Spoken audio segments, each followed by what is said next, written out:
Hello guys, this is अभिषेक। दोस्तों, स्वागत है आप सभी लोगों का मेरे चैनल फिजिक्स फैक्ट बाय अभिषेक सेट में। दोस्तों, आगामी परीक्षाओं के लिए जो साइंस की श्रृंखला चल रही थी उसमें आज जो हमारा टॉपिक है वो बहुत ही ज्यादा इंपॉर्टेंट है और उस टॉपिक का नाम है प्रकाश यानी लाइट।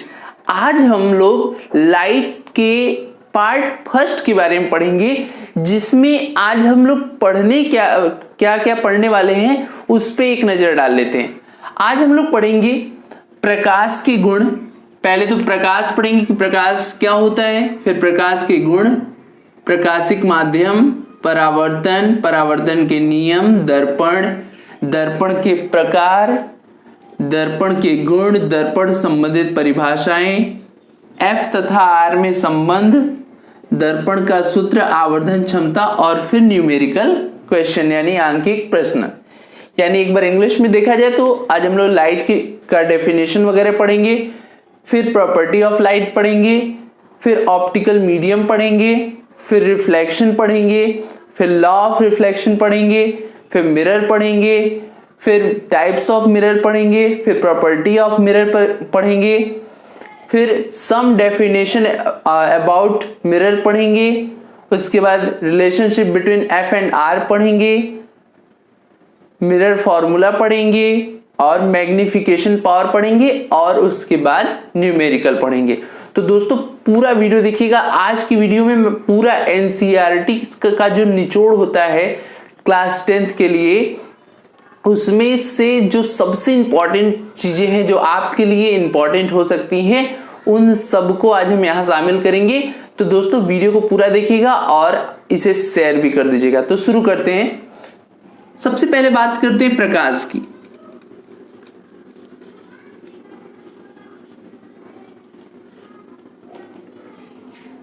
तो प्रकाश क्या है? यह एक प्रकार की ऊर्जा है जो हमारे दृष्टि ज्ञान को जागृत करता है। मतलब it is a type of energy, it is a form of energy which causes the sensation of site. Clear हो गया? लाइट क्या है? एक तरह की ऊर्जा है जो हमारे दृष्टि ज्ञान को जागृत करता है। और ये कैसे होता है? जैसे कोई भी वस्तु से लाइट टकराकर जब हमारी आंखों में पहुंचता है तो वहां पर आई लेंस के द्वारा उसका इमेज बनता है रेटिना पर, जहां के बाद ब्रेन सेल्स जो होते हैं और जिसको कहते हैं दृष्टि नाड़ियां, वो दिमाग को संकेत भेजती हैं कि कुछ बना है और वो उसका इमेज देख लेता है। तो क्लियर है प्रकाश का डेफिनेशन। इससे ज्यादा इसमें कोई टाइम देने का कोई मतलब नहीं है। अब पढ़ लेते हैं प्रकाश के गुण, और ये इंपॉर्टेंट है। देखिए,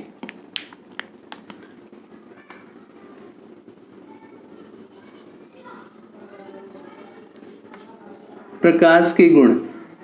अब जितने पॉइंट मैं यहां बता रहा हूं, अगर पॉसिबल हो तो आप कॉपी पेन लेकर नोट करिए। तो ये सब पॉइंट जो है वो बहुत ज्यादा इंपॉर्टेंट है। तो पहला पॉइंट है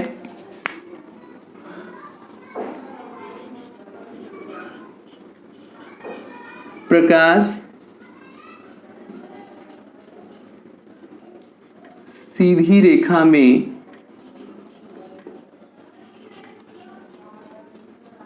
चलता है। इसका एग्जाम्पल क्या है? जैसे आप एक कांच का टुकड़ा ले लो और सामने से लाइट आ रही है, उसको जहां चाहो आप वहां फोकस कराओगे तो देखोगे कि वहां तक लाइट जो है वो सीधी आ रही है। या कमरे में रोशनदान है, वहां से सूर्य का प्रकाश आ रहा है और कमरे में थोड़ा धूल कण है, तो उसमें दिखता है कि जो प्रकाश की लाइट है वो एकदम सीधे सीधे आ रही है। आप ये फील किए होंगे। ठीक है। दूसरा,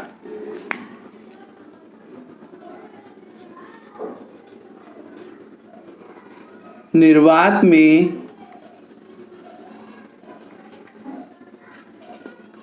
प्रकाश की चाल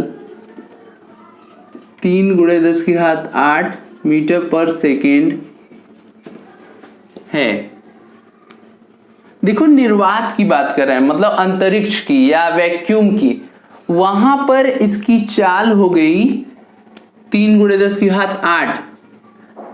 तो जब ये किसी मीडियम में प्रवेश करता है, जब ये किसी माध्यम में प्रवेश करता है तो इसकी चाल कम होती है। अच्छा, देखो, जैसे जैसे प्रकाश जो है वो विरल माध्यम से सघन माध्यम में आता है, मतलब रेयर मीडियम से डेंस मीडियम में आता है, उसकी चाल घटती है। और उसका तरंगदैर्ध्य भी कम होता है। लेकिन एक माध्यम से दूसरे माध्यम में प्रवेश करने पर, ध्यान से सुनिएगा, एक माध्यम से दूसरे माध्यम में प्रवेश करने पर प्रकाश की आवृत्ति नहीं बदलती। मैं यहां लिख दे रहा हूं,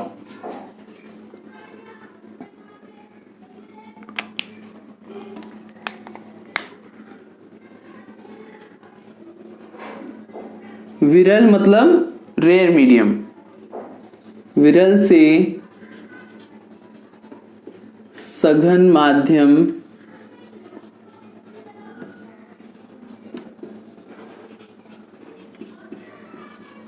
में जाने पर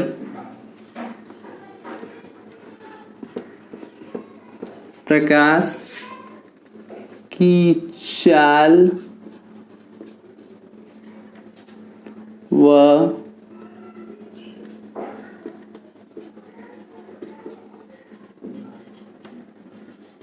तरंगदैर्ध्य घटती है। मतलब as we move from rare to dense medium the speed and wavelength of light decreases.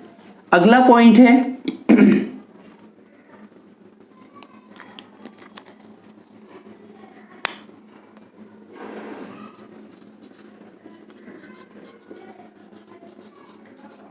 अच्छा, इसके पहले एक फॉर्मूला नोट कर लीजिए आप। फॉर्मूला, क्योंकि कैसे घटती है या क्या होता है उसके लिए फॉर्मूला ये है एन। एन क्या है? दूसरे माध्यम का अपवर्तनांक जिस माध्यम में लाइट जाने वाली है, और सी अपॉन वी ये हो गया। सी क्या है? निर्वात में चाल, और वी क्या हो गया? उस माध्यम में चाल। इसी तरीके से लैम्डा के टर्म में लिखा जाए तो लैम्डा वैक्यूम, वैक्यूम मतलब निर्वात, और यहां लैम्डा मीडियम। एक क्वेश्चन देखिए, अब इस पे एक क्वेश्चन इस पे हम लोग देख लेते हैं, फिर आगे बढ़ते हैं। तो क्वेश्चन है,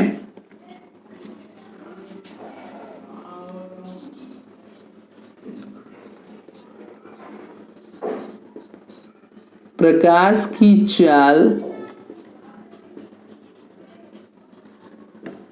निर्वात में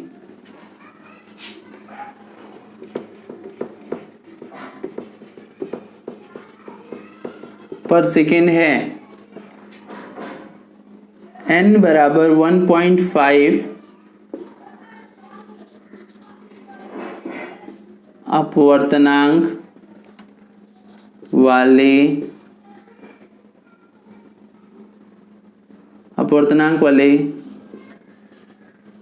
कांच में प्रकाश की चाल होगी। अब जैसे ये है, मान लीजिए ये क्वेश्चन है। अब आपको इसमें करना क्या था? इसमें आपको ये फॉर्मूला लगा देना है। अपवर्तनांक की वैल्यू दे रखी है 1.5, सी दे रखा है, प्रकाश की चाल निर्वात में 3 × 10⁸, और वी आपसे पूछ रहा है। तो v इक्वल टू क्या हो जाएगा भाई? 3 × 10⁸ अपॉन में 1.5, और ये आ जाएगा 2 × 10⁸ मीटर पर सेकेंड। और यहां से देखिए हमारी बात भी सही हो गई कि विरल माध्यम से सघन माध्यम में जाने पर प्रकाश की चाल घट गई है। जो निर्वात है वो विरल माध्यम में यानी रेयर मीडियम, और जो आपका कांच है यानी ग्लास है वो डेंस मीडियम है। तो जब रेयर में था तो 3 × 10⁸ है, अभी कितना हो गया? 2 × 10⁸ मीटर पर सेकेंड। क्लियर है? इसको नोट कर लीजिए, फिर आगे बढ़ते हैं। चलिए देखते हैं, ये क्लियर हो गया? वीडियो पॉज करके इसको नोट कर सकते हैं आप।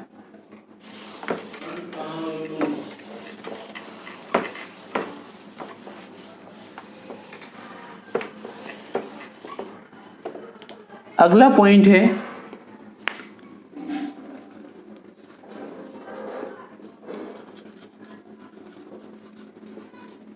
एक माध्यम से, मोस्ट इंपॉर्टेंट लाइन है ये,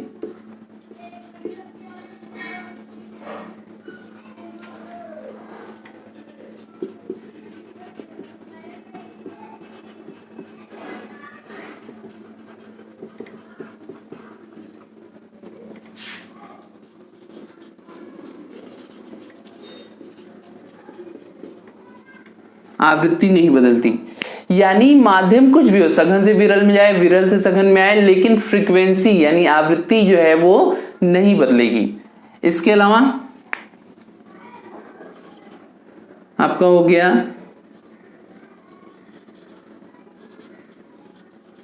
दृश्य प्रकाश की तरंग दैर्ध्य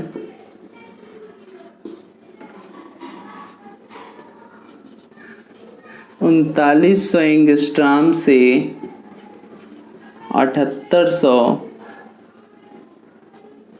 एंगस्ट्रॉम होती है।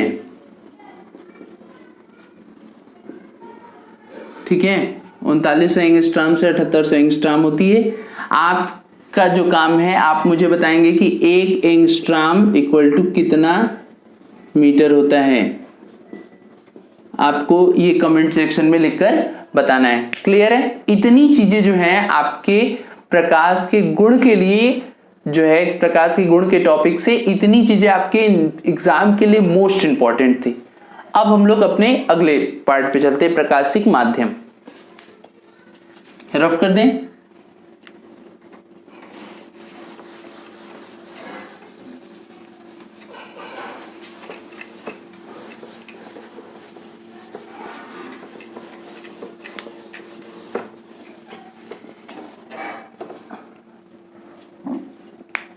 तो प्रकाशिक माध्यम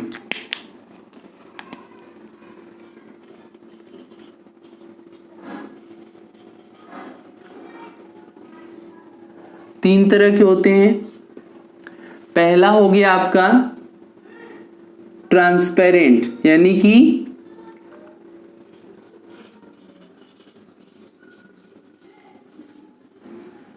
पेरेंट।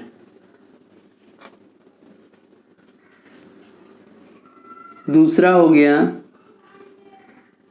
ट्रांसलूसेंट, अभी हिंदी भी लिख रहा हूं ना।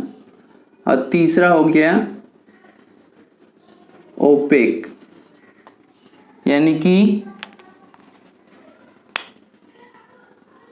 आपका हो गया ये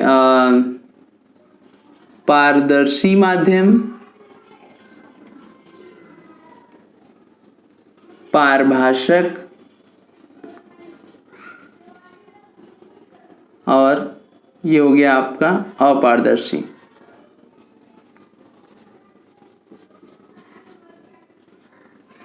एग्जाम्पल ज्यादा जरूरी है। अब इसके एग्जाम्पल मैं यहां लिख रहा हूं, देखिए। स्वच्छ वायु, स्वच्छ जल, स्वच्छ कांच, इन सब में से लाइट का मोस्ट ऑफ द पार्ट इस पार से उस पार चला जाता है, तो ध्यान रखिएगा इसका। इसका क्या एग्जाम्पल हो जाएगा? गंदा जल,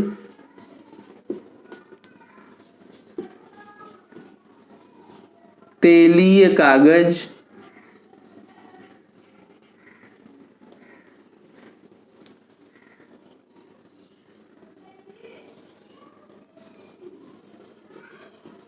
धूल से भरा कमरा,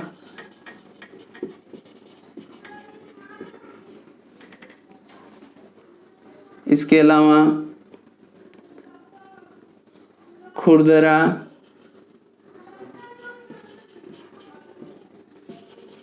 कांच इत्यादि। अपारदर्शी में क्या क्या आ जाएंगे भाई? अपारदर्शी में आपके धात्विक चादरें, लकड़ी,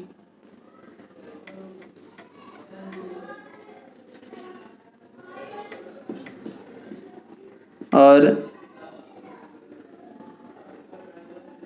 लकड़ी हो गए, दीवार हो गया इत्यादि।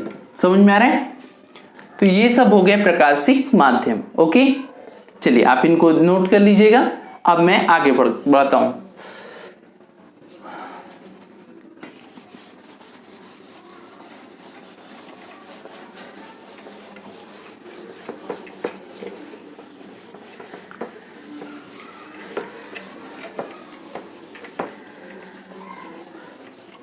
समझ लीजिए दोस्तों, ये चैप्टर इतना इंपॉर्टेंट है कि मैं चाह के भी इसको शॉर्ट में नहीं कर पा रहा हूं, क्योंकि अगर मैं ज्यादा शॉर्ट कर दूंगा तो मुझे खुद भी संतुष्टि नहीं होगी कि मैंने इस चैप्टर को आपको पूरे कॉन्सेप्ट के साथ पढ़ाया हूं। तो दोस्तों थोड़ा आपको लगेगा कि वीडियो लंबा है, ऐसे मैं कोशिश नहीं कर रहा हूं कि ये वीडियो बहुत लंबा जाए, पर आप पूरे धैर्य के साथ पढ़ते रहिएगा। मेरा गारंटी है कि इस टॉपिक से लाइट के जो इसमें है दर्पण तक में आपका कोई भी क्वेश्चन बाहर से नहीं आएगा, अगर ये वीडियो आप पूरा देखते हैं तो। अब बात करते हैं परावर्तन की। परावर्तन यानी कि रिफ्लेक्शन। तो देखिए रिफ्लेक्शन क्या होता है, आप लोग जानते हैं। ये मान लीजिए एक मिरर है, मिरर का मतलब एक समतल दर्पण है। यहां पर एक प्रकाश किरण आई, इस प्रकाश किरण को बोलते हैं आपतित किरण। क्या बोलते हैं? आपतित किरण। अब ये जहां पर गिरा है वहां पर दर्पण से 90 अंश का कोण बनाते हुए एक लाइन खींच दीजिए। ये जो लाइन होता है इसको बोलते हैं अभिलंब। क्या बोलते हैं? अभिलंब यानी नॉर्मल। तो जब लाइट आती है किसी मिरर से टकराती है तो वो उसी माध्यम में वापस लौट जाती है। यहां जो कोण बनता है वो आई और यहां जो कोण बनता है आर, इसको बोलते हैं आपतन कोण, इसको बोलते हैं परावर्तन कोण। और ये क्या हो गई? ये आपका परावर्तित किरण हो गई।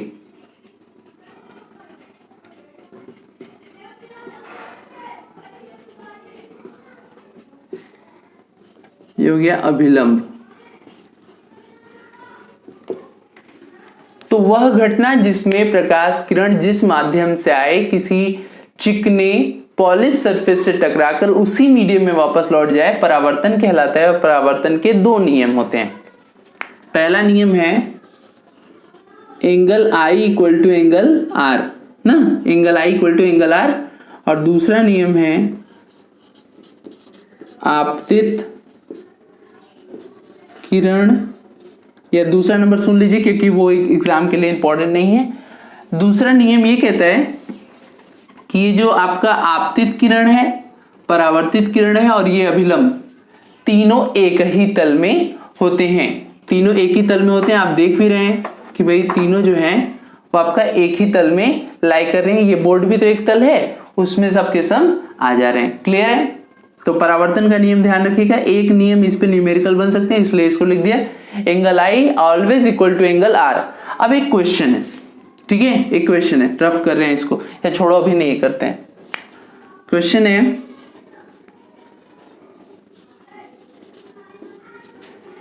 एक प्रकाश किरण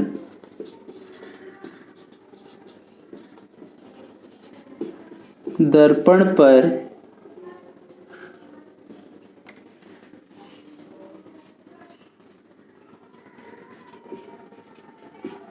अभिलंब से 30 अंश कोण पर आपतित होती है।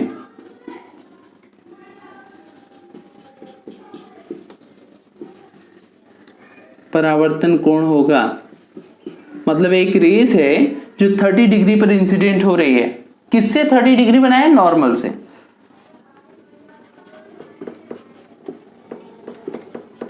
अब भाई नॉर्मल से ही तो एंगल I है, तो एंगल R भी कितना हो जाएगा? तो आंसर आ जाएगा 30 डिग्री। लेकिन अगर यहीं पर वो बोलता है कि दर्पण से 30 अंश कोण पर है, तो भैया दर्पण ये है, देखो ये नीचे वाला, यहां से 30 कोण होता है तो ये वाला कोण कितना हो जाता है? 60। तो अगर ये 60 होता तो परावर्तन कोण भी 60 हो जाता। तो ध्यान रखिएगा क्वेश्चन में दर्पण से बोल रहा है कि अभिलंब से बोल रहा है। अगर अभिलंब से बोलेगा तो जितना बोलेगा वो उतना ही हो जाएगा, लेकिन दर्पण से बोलेगा तो फिर क्या हो जाएगा? 90 में से माइनस कर दीजिएगा, वो होगा आपका परावर्तन कोण। अब एक क्वेश्चन और है, उसको सुनिएगा ध्यान से। एक प्रकाश किरण दर्पण पर अभिलंबवत गिरती है।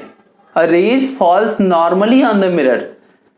Angle of reflection will be, परावर्तन कोण होगा। तो देखो अक्सर दिमाग में आ जाता है अभिलंबवत का मतलब 90 अंश का कोण। तो लोगों को लगता है कि भाई अगर 90 अंश पर आया है तो 90 अंश पर निकल भी जाएगा, तो परावर्तन कोण 90 अंश दे देते हैं भाई। लेकिन आप एक चीज समझो जरा, यहां देखो मैं समझा रहा हूं, ये ऐसे नहीं गिर रहा है, अभिलंबवत गिर रहा है, मतलब ये सीधा सीधा इसी पर गिर ही रहा है। तो जब इस पे गिरा तो अभिलंब से कितना कोण बना है, शून्य ना भाई। ये जैसे जैसे इधर आएगा तब ना कोण बनेगा, जब ये लंबवत ही गिर रहा है, नॉर्मली ही गिर रहा है, तो एंगल तो जीरो। और जब एंगल ऑफ इंसिडेंस जीरो तो एंगल ऑफ रिफ्लेक्शन भी क्या हो जाएगा, जीरो हो जाएगा। तो इस चीज को अब भी आप ध्यान रखेंगे। ओके, चलिए अब आगे पढ़ते हैं दर्पण।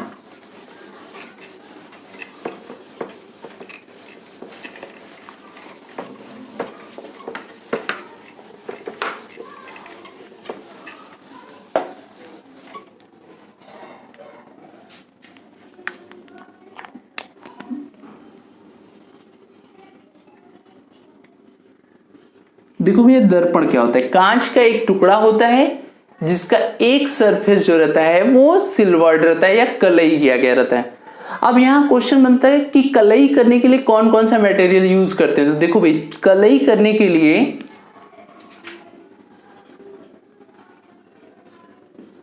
चांदी की परत प्लस आयरन ऑक्साइड ये लगाते हैं किसी भी दर्पण के। पहले चांदी की परत लगा देते हैं, फिर आयरन ऑक्साइड का एक लेप लगा देते हैं, तो मिरर की तरह यूज होने लगता है। अब तो दर्पण समझ में आ गया। दर्पण का काम क्या करते हैं, चेहरा देखने के लिए करते हैं या ऐसा कोई भी प्रकाश का परावर्तन कराने के लिए। दर्पण के प्रकार तो दो तरह के होते हैं, समतल दर्पण और गोलीय दर्पण। अब गोलीय दर्पण को दो फिर छोटे छोटे पार्ट्स में तोड़ा गया। एक हो गया आपका उत्तल दर्पण, उत्तल दर्पण, एक हो गया अवतल दर्पण। अब समतल दर्पण का देखिए, स्मॉल एफ से फोकस दूरी दिखाते हैं। फोकस दूरी इसका अनंत होता है। अनंत क्यों, क्योंकि भाई ये तो गोला बना ही नहीं पाएंगे, समतल है, और जो गोले का केंद्र होता है उसकी आधी दूरी फोकस होती है, पर समतल दर्पण में तो भाई गोला बनेगा ही नहीं, तो अनंत। पावर यानी जो उसका क्षमता है वो शून्य। इसके अलावा हमेशा आभासी सीधा प्रतिबिंब बनाता है। आभासी एवं सीधा, ध्यान रखिएगा, यानी वर्चुअल एंड इरेक्ट। इसके साथ ही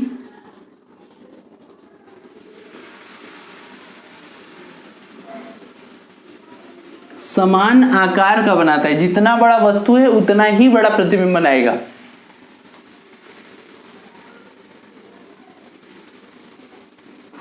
समान दूरी, जितनी दूर वस्तु है उतनी दूर ही प्रतिबिंब बनाता है। और अब जो पॉइंट लिखवाने वाला हूं वो काफी इंपॉर्टेंट है कि एक व्यक्ति को, ध्यान सुनिएगा, एक व्यक्ति को अपना पूरा प्रतिबिंब देखने के लिए समतल दर्पण की कम से कम लंबाई होनी चाहिए। तो देखो भैया, एक व्यक्ति है, उसे अपना पूरा प्रतिबिंब देखने के लिए जो दर्पण, समतल दर्पण की लंबाई होनी चाहिए वो कम से कम उसकी लंबाई का आधा होना चाहिए। यानी दर्पण की लंबाई व्यक्ति की लंबाई का कम से कम आधा होना चाहिए। मोस्ट इंपॉर्टेंट है भाई। तो इतनी चीजें समतल दर्पण से आप पढ़ लीजिए, इसके बाहर से और कुछ नहीं आएगा समतल दर्पण से, ठीक है। अब बात कर लेते हैं उत्तल दर्पण की। तो देखिए, अच्छा, इसका यूज कहाँ होता है? घरों में अक्सर चेहरे देखने के लिए यूज कर लेते हैं। कई जगहों पर जो है मतलब चौराहों वगैरह पे, चौराहे पर तो नहीं, नाई की दुकान पर, जो सस्ते नाई की दुकान है वहां पर भी समतल दर्पण का यूज करते हैं। अक्सर शोरूम वगैरह में भी समतल दर्पण का यूज कर लेते हैं। अब बात करते हैं उत्तल दर्पण की। तो सबसे पहले इसकी फोकस दूरी जो होती है वो धनात्मक होती है। फोकस दूरी धनात्मक होती है और आभासी सीधा ये भी बनाता है, आभासी सीधा बनाता है, प्रतिबिंब छोटा बनाता है। हमेशा सदैव इससे बनने वाला प्रतिबिंब वस्तु से क्या होगा? छोटा होगा, छोटा बनेगा। फोकस व पोल के बीच बनाता है ये प्रतिबिंब हमेशा। इसके अलावा ठीक है, वाहनों साइड मिरर,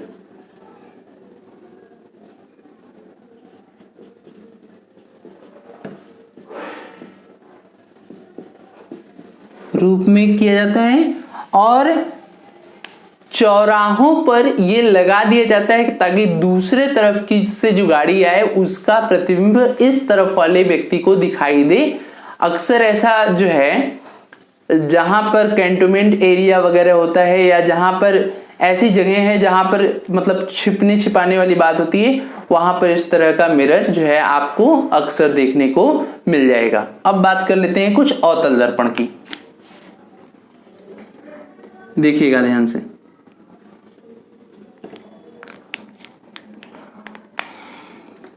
फोकस दूरी सदैव ऋणात्मक होती है।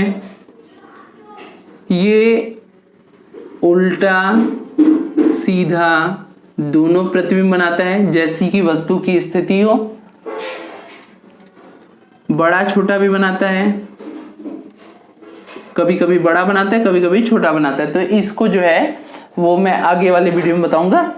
इसको ध्यान रखिएगा कि ये बड़ा छोटा है और बराबर आकार का कुछ भी बना सकते हैं। बराबर बराबर भी लिखते रहूं, बराबर आकार का भी बना सकते हैं, ठीक है। वास्तविक भी बना सकता है और आभासी भी बना सकता है। ये सब जो है ना, इसके कहां पर वस्तु रखा है प्रतिबिंब के, इस पर डिपेंड करता है, ठीक है। और ये जो है शेव करने के शेविंग मिरर,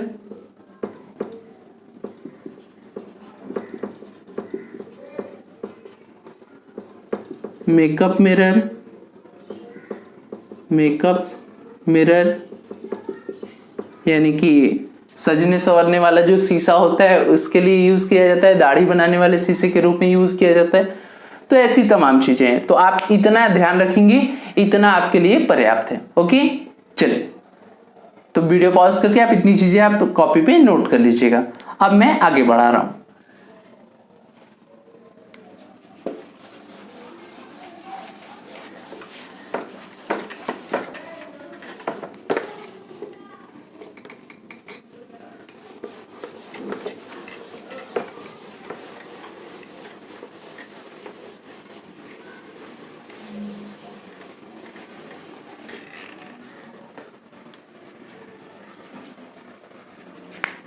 दर्पण से संबंधित परिभाषाएं, तो एक इमेज बना रहा हूं, उसी में सब समझा दे रहा हूं। मान लीजिए ये हमारे पास एक अवतल दर्पण है। अवतल दर्पण है, बाहर कलई किया रहेगा। उत्तल दर्पण रहेगा तो दबे हुए भाग पर कलई होगा। ये जो पॉइंट है, इस पॉइंट को कहते हैं दर्पण का ध्रुव यानी पोल ऑफ मिरर। ये हो गया प्रिंसिपल एक्सिस यानी मुख्य अक्ष, मुख्य अक्ष। यहां पर ये जैसे इसको पूरा अगर गोला बना दें हम लोग, अगर इसको पूरा गोला बना दें तो इस गोले का एक सेंटर होगा, ये जो सेंटर होगा इसको बोलते हैं इस दर्पण का वक्रता केंद्र। वक्रता केंद्र को इंग्लिश में क्या कहते हैं? Centre of curvature. Centre of curvature. इस पॉइंट के बगल में, इसके बीचों बीच एक पॉइंट होता है जिसको हम लोग बोलते हैं फोकस पॉइंट, फोकस बिंदु। ठीक है, फोकस बिंदु। इसके अलावा अब यहां से इस पॉइंट से इस पॉइंट तक के बीच की दूरी ये कहलाती है रेडियस ऑफ कर्वेचर, यानी वक्रता त्रिज्या। और इस पॉइंट से इस पॉइंट तक की दूरी कहलाती है फोकल लेंथ, यानी फोकस दूरी। ठीक है, इतनी चीजें रहेंगी, आप इसको ध्यान रखेंगे, एक बार में ये सारी चीजें आपको तैयार हो जाएंगी। अब बात कर लेते हैं एफ और आर में संबंध। तो देखो भैया, ये जो आर है वो क्या है? वक्रता त्रिज्या। वक्रता त्रिज्या। ये फोकस दूरी कैसे संबंध दिखाता है? 2 गुणे फोकस दूरी। अब वक्रता त्रिज्या को अगर r से दिखाएं तो r equal to 2 into F या f इक्वल टू r/2, तो ये भी आपका एक फॉर्मूला बन गया। ठीक है, क्लियर है? आप नोट करते रहिएगा, जब जब आपको जरूरत लगे तो आप चीजों को नोट कर सकते हैं। अब मैं इसको आगे बढ़ा रहा हूं।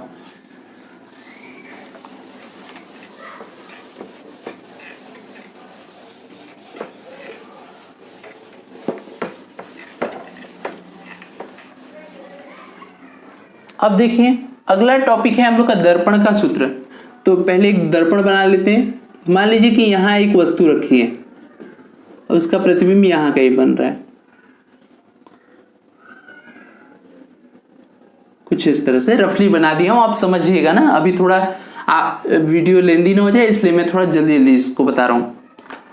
तो ये जो दूरी होती है वस्तु की दूरी, उसको u से दिखाते हैं और इसको बोलते हैं, ये है आपका ऑब्जेक्ट डिस्टेंस, यानी वस्तु की दूरी। जहां प्रतिबिंब बना उसका पोल से जो दूरी होता है वो आपका है प्रतिबिंब की दूरी। और मान लीजिए ये फोकस है, ये मान लीजिए कि फोकस है और फोकस से जो ध्रुव की दूरी होती है वो फोकस दूरी होती है। तो दर्पण का सूत्र ये कहता है कि भाई 1/f equal to 1/v plus 1/u। अच्छा, प्लस है तो इंटरचेंज भी हो सकता है, कभी कभी आपको ऐसे भी देखने को मिलता होगा 1/f equal to 1/u plus 1/v, तो चलेगा, कोई दिक्कत नहीं है। ठीक है, साइन कन्वेंशन याद रखिएगा। साइन कन्वेंशन में ये मान लीजिए ये दर्पण का ध्रुव है, दर्पण का ध्रुव है, तो इससे अगर दाहिनी ओर अगर आप कोई दूरी नाप रहे हो तो उसे पॉजिटिव में नापोगे, ध्यान रखिएगा।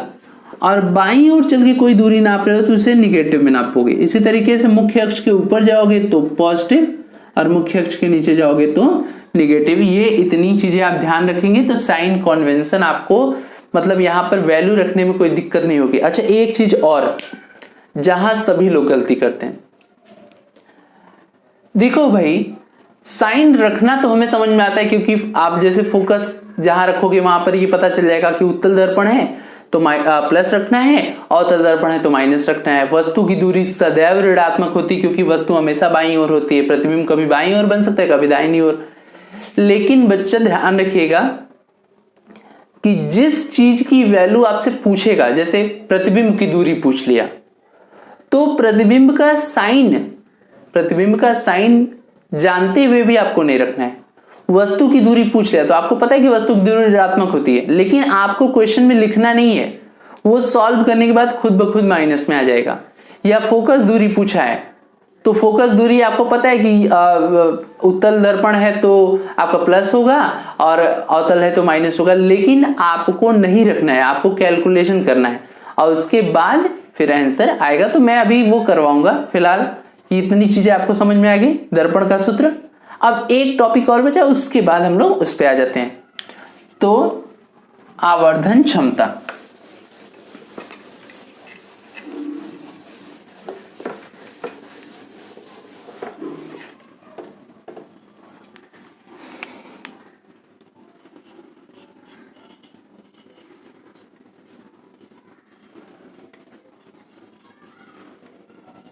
आवर्धन क्षमता क्या होती है?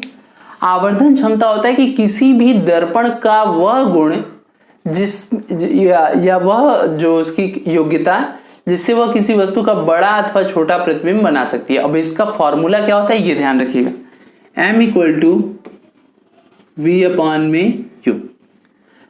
अब कभी कभी जरूरत पड़ती है तो यहाँ पर -v/u करते हैं, कभी कभी +v/u करते हैं, क्योंकि वो सिचुएशन पर डिपेंड करती है कि अगर जैसे अवतल दर्पण है, उसमें वस्तु भी जिधर है उधर ही प्रतिबिंब रखा दिया, तो उसके लिए भी माइनस लेंगे, इसके लिए भी माइनस लेंगे, तो माइनस माइनस प्लस। लेकिन अगर प्रतिबिंब दाहिनी ओर बना तब वहां तो एक माइनस लेना पड़ेगा। तो वो जरूरत के हिसाब से पड़ती है। आप लोग अगर कोई भी क्वेश्चन ऐसा आता है तो उसका अगर आप एक जैसे रे डायग्राम बना लेते हैं कि इसका प्रतिबिंब कहाँ बनेगा, तो फिर ये रखना ज्यादा आसान होगा। फिलहाल दर्पण के लिए तो यही है भाई, यही फॉर्मूला दिया गया है कि m = v/u। अब इसमें जो पॉइंट वाइज है उसको ध्यान रखिएगा। समतल दर्पण के लिए m की वैल्यू हमेशा, समतल दर्पण के लिए m की वैल्यू हमेशा 1 होती है, हमेशा। उत्तल दर्पण की वैल्यू हमेशा m की वैल्यू 1 से कम होती है, 1 से कम होती है। और अवतल दर्पण में 1 भी हो सकती है, 1 से अधिक भी हो सकती है और 1 से कम भी हो सकती है, क्योंकि वो जहां वस्तु रखी रहेगी वहां पर उस हिसाब से उसका प्रतिबिंब, क्योंकि मैंने पहले ही बताया कि वो बराबर भी बना सकता है। बराबर बनाएगा तो 1, छोटा बनाएगा तो 1 से कम, और बड़ा बनाएगा तो 1 से अधिक। ठीक है, चलिए अब न्यूमेरिकल करते हैं ध्यान से।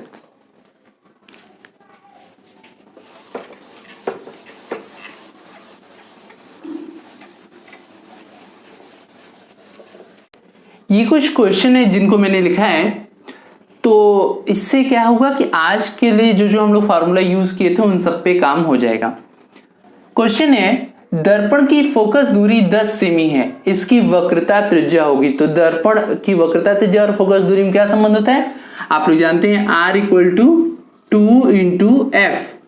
तो r = यहां से कितना हो जाएगा 2, और f की वैल्यू है 10, यानी कि 20 सेमी हो जाएगा। ठीक है, अगला क्वेश्चन है, अवतल दर्पण के सम्मुख मतलब होता है सामने, 20 सेमी की दूरी पर एक वस्तु रखी जिसका प्रतिबिंब दर्पण के सामने उसी साइड 10 सेमी दूरी पर बनता है। दर्पण की फोकस दूरी होगी। एक छोटा सा पहले फिगर बना लेते हैं।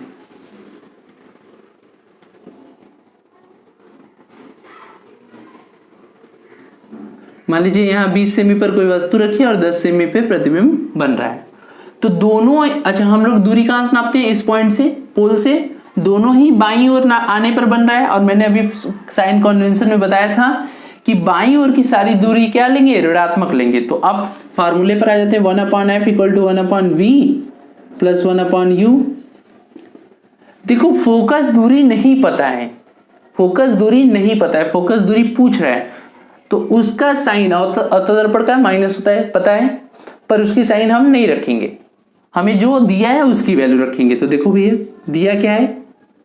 v, प्रतिबिंब कहां बना है? 10 सेमी। v होता है प्रतिबिंब की दूरी, तो -10 प्लस -20, ये माइनस प्लस माइनस हो जाएगा, तो ये माइनस यहां लगा सकते हैं और इसका भी माइनस उठा के यहां लगा देते हैं।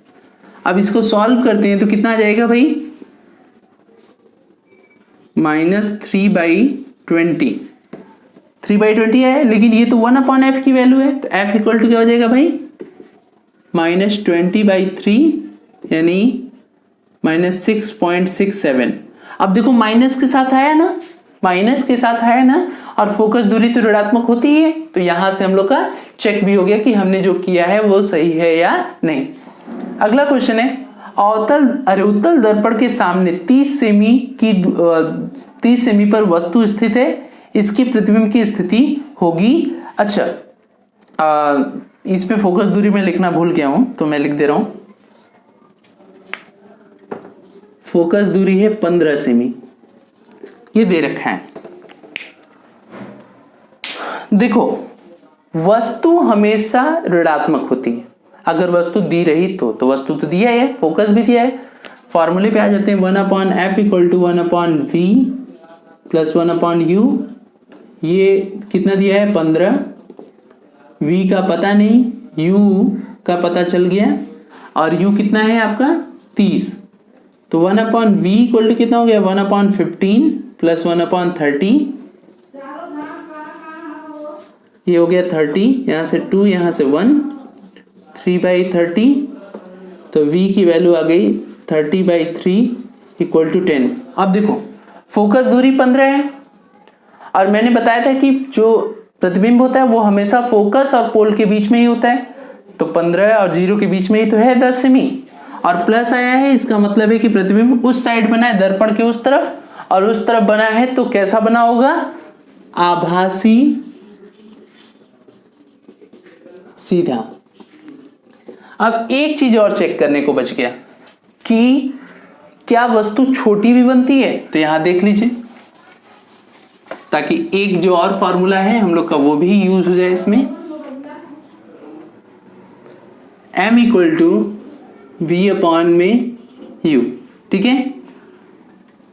और तो v कितना है 10, u कितना है 30, 1/3 आ गया, ठीक है। हालांकि वस्तु की लंबाई नहीं दी है, पर आवर्धन क्षमता जो है 1/3 आ रहा है, मतलब 1 से कम आ रहा है। तो मैंने तो बताया ही था कि उत्तल दर्पण के लिए जो आवर्धन क्षमता होगी वो सदैव 1 से कम होगी। तो दोस्तों मिरर जो आपका लाइट है उसका ये पार्ट फर्स्ट खत्म हुआ। पार्ट 2 में हम लोग लेंस, आपका लेंस हो गया, प्रिज्म हो गया, अपवर्तन हो गया, अपवर्तन पर आधारित घटनाएं, पूर्ण आंतरिक परावर्तन, क्रिटिकल एंगल यानी क्रांतिक कोण, इंद्रधनुष का बनना, बादलों का बनना, मतलब ऐसी तमाम जो और चीजें हैं वो अगले वीडियो में पढ़ेंगे। क्योंकि ये वीडियो बहुत लंबा हो जाएगा इसलिए पार्ट 1 तक ही रहेगा। तो आप लोग इसको बहुत अच्छे से तैयार करिएगा, और अगले पार्ट तक के लिए हम लोग कल मिलते हैं। धन्यवाद।